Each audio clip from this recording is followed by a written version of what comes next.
Hello, today I'm in Skoda Fabia. In this video I'll show you how to enter hidden service mode.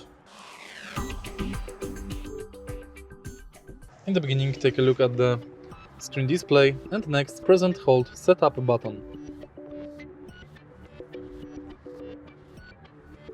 Here we've got the service mode. In service mode we can manage software versions and updates.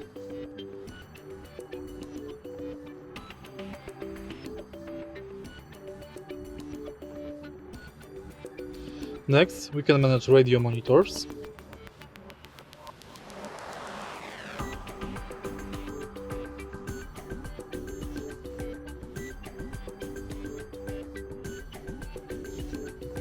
And function enabling codes.